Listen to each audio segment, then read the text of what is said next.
Oke, Bismillahirrahmanirrahim. Assalamualaikum warahmatullahi wabarakatuh, teman-teman semuanya. Jumpa lagi dengan saya di mata kuliah komunikasi bisnis. Kali ini kita untuk bab selanjutnya adalah bab 6. Kita akan membahas tentang pengorganisasian pesan-pesan bisnis gitu ya. Kalau kemarin kita sudah mengetahui di bab 5 tentang perencanaan, bagaimana perencanaan pesan-pesan bisnis. Kali ini bab 6 itu kita akan pelajari pengorganisasian dari pesan-pesan bisnis seperti itu. Kenapa hal pengorganisasian pesan-pesan bisnis ini diperlukan ya dalam sebuah komunikasi itu? Jadi karena banyak sekali mungkin pesan-pesan itu kadang tidak tersampaikan, atau mungkin pesan-pesan itu ada banyak distorsi atau gangguan gitu ya. Nah, di sini makanya perlunya pengorganisasian pesan-pesan bisnis adalah karena akan ada hal-hal yang menyebabkan pesan-pesan tidak terorganisasi dengan baik. Makanya perlu adanya pengorganisasian pesan-pesan bisnis itu sendiri. Terus yang kedua adalah pentingnya pengorganisasian yang baik, karena dengan pengorganisasian pesan-pesan yang baik itu tujuan dari apa yang kita sampaikan dalam sebuah komunikasi bisnis itu akan tercapai gitu ya. Terus yang ketiga di sini adalah pengorganisasian pesan-pesan melalui outline gitu ya, outline dengan beberapa poin-poin yang akan nanti kita akan bahas detail di slide selanjutnya. Ya, di sini salah satu hal tentang hal-hal yang menyebabkan pesan-pesan itu tak terorganisasi dengan baik. Jadi pesan-pesan itu kadang tidak terorganisasi dengan baik itu karena ada beberapa alasan gitu ya, beberapa alasan. Mungkin yang pertama adalah pesan itu sifatnya yang bertele-tele gitu. Bertele-tele adalah dalam komunikasi bisnis, pesan itu kan hendaknya terus bagaimana suatu pesan itu yang benar-benar efektif dan efisien, tidak muter-muter gitu ya. Nah, itu penting sekali. Terus memasukkan bahan-bahan komunikasi yang tidak relevan. Yang dimaksud di sini adalah apa tadi, kalau kita sudah mengetahui tema dari pesan-pesan kita, paling enggak ya kita on the track sesuai tema itu. Jangan menyangkutkan mungkin data-data yang di luar dari tema itu yang semakin banyak yang akan bisa, misalkan semakin banyak pesan-pesan yang tidak sesuai dengan tema akan mengaburkan tujuan utama dari pesan-pesan itu sendiri. Terus yang selanjutnya adalah menyajikan ide-ide yang secara tidak logis. Lah ini penting sekali, ide-ide yang tidak logis itu mungkin salah satunya ide-ide yang di luar nalar gitu ya, di luar sesuatu yang tidak bisa dikerjakan gitu. Mungkin kita berpikirnya adalah out of the box gitu, tapi kan out of the box pun juga harus bisa terarah, terukur gitu ya, dan juga bisa dilakukan. Kalau ide itu ide bagus, kalau tidak bisa dilakukan dan dilaksanakan sama saja ide yang menjadi ide yang tidak logis gitu. Terus yang selanjutnya di sini adalah informasi penting kadang kala tidak tercakup dalam pembahasan. Lah ini tadi karena kita sibuk dengan suatu pesan-pesan yang mungkin sebagai salah satunya pendamping gitu ya. Pendamping itu dalam artian apa ya?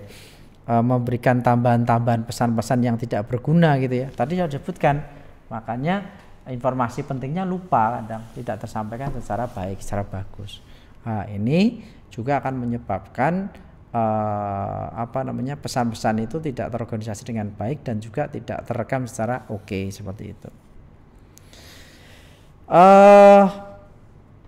Di slide ini kita akan bahas tentang pentingnya pengorganisasian yang baik. Pentingnya pengorganisasian baik ini adalah bagaimana membuat pengorganisasian suatu pesan yang baik itu. Kita yang pertama adalah subjek dan tujuan itu harus jelas. Kita sudah bahas di bab sebelumnya bahwa tujuan pesan itu apa, terus subjeknya kepada siapa itu kita harus mengetahui dulu, audiennya siapa kita harus mengetahui.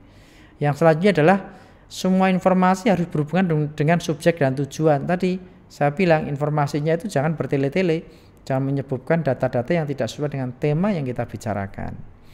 Terus ide-ide itu harus dikelompokkan, disajikan dengan cara yang logis. Ide itu ide tentang A, ide tentang B gitu ya, disajikan secara logis itu tadi ya. Jangan terlalu bombastis, terlalu tinggi banget, itu nggak bisa dinalar gitu ya. Itu sifatnya bertele-tele. Yang selanjutnya adalah semua informasi yang penting harus sudah tercakup. Ini penting. Informasi yang penting-penting itu yang ingin kita sampaikan. Saya ingin menyampaikan pesan tentang laporan keuangan PTA di tahun 2021. Ya, di situ informasi yang penting harus disajikan. Jangan sampai malah menyajikan hal-hal tentang berita perusahaan yang di luar laporan keuangan misalkan. Ya, itu menjadi salah satu komunikasi yang tidak baik dan tidak efektif. Lah, kenapa kok pengorganisasian pesan itu perlu yang baik gitu ya? Karena dengan itu akan mudah untuk memahami. Yang pertama, suatu pesan itu audien akan mudah untuk memahami. Ya, jadi bagaimana kita mengolah suatu pesan gitu, itu audien akan mudah memahami. Terus membantu audien menerima suatu pesan. Jadi orang itu kan bisa terbatasi ya. Dalam sehari itu kan mungkin pesan yang masuk itu banyak banget, ribuan ya. Jutaan gitu pesan banyak yang masuk. Tapi bagaimana benar-benar salah satu audien itu bisa menerima satu pesan yang kita sampaikan itu secara diingat gitu, yang efektif dan efisien. Oh, saya harus mengerjakan A, atau saya itu tadi menurut informasi yang disampaikan seperti ini. Ya, itu harus jelas. Terus menghemat waktu ya, tadi nggak usah terlalu panjang-panjang gitu ya. Kayak seperti misalkan podcast itu ya. Podcast yang efektif itu misalkan berapa menit ya, misalkan 10 sampai 15 menit, kadang 20 menit ya. 20 menit itu kadang kepanjangan itu ya, kalau dalam mata kuliah ataupun podcast itu. Karena orang udah mulai melihat podcast di atas 15 atau 20 menit udah jenuh ya, seperti itu. Terus yang selanjutnya adalah mempermudah pekerjaan komunikator ya. Mempermudah komunikator di sini adalah bagaimana seorang pemberi informasi mampu untuk bisa memberikan komunikasi yang efektif dan efisien tadi. Itu juga penting banget. Terus pengorganisasian pesan-pesan melalui outline. Nah, ini penting ya. Jadi pengorganisasian pesan-pesan bisnis melalui outline dapat dilakukan melalui dua tahap. Yang pertama adalah mungkin mendefinisikan dan mengelola ide-ide penyusunan outline bahan satu sebagai berikut. Ini salah satunya adalah mulai dengan kita outline itu membuat ide-ide pokok gitu ya. Mudah dengan mulai dengan ide pokok. Oh, buat ide pokoknya itu apa? Terus poin-poin pendukung yang relevan dengan ide pokok tadi. Yang itu adalah ilustrasi dengan bukti-bukti yang sesuai dengan ide pokok tadi. Jadi jangan bertele-tele. Jadi kalimatnya yang cukup jelas dan padat seperti itu. Yang kedua adalah menetapkan urutan ide melalui perencanaan organisasi untuk penyusunan outline. Di sini adalah pendekatan secara langsung maupun pendekatan yang secara tidak langsung. Di mana urutan ide itu bisa melalui perencanaan organisasi. Salah satunya adalah pendekatan langsung. Apa yang dilakukan dengan pendekatan langsung itu, apa yang harus dilakukan dengan pendekatan tidak langsung. Ini kita harus jelas dulu ya, biar apakah audiens memerlukan penjelasan yang cukup detail terhadap informasi yang kita sampaikan. Itu juga cukup harus kita ketahui. Jadi tadi mungkin setelah menganalisa tadi pendekatan umum, terus baik itu melalui perencana pengorganisasian pesan-pesan gitu ya, itu dapat dilakukan secara langsung atau pesan-pesan rutin atau pesan bad news dan pesan persuasif. Nanti mungkin kita bisa bahas di bab-bab berikutnya.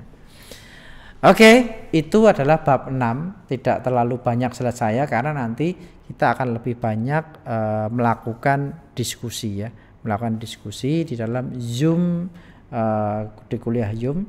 Kita akan lebih banyak diskusi untuk tanya jawab tentang pengorganisasian pesan-pesan itu sendiri. Gitu semuanya teman-teman. Terima kasih dari saya telah menonton podcast saya di bab 6. Sampai jumpa nanti di pertemuan podcast di bab-bab selanjutnya, dan sampai jumpa di Zoom kuliah di pertemuan berikutnya. Oke, sekian dari saya. Selalu jaga kesehatan, selalu tetap semangat. Sekian. Assalamualaikum warahmatullahi wabarakatuh.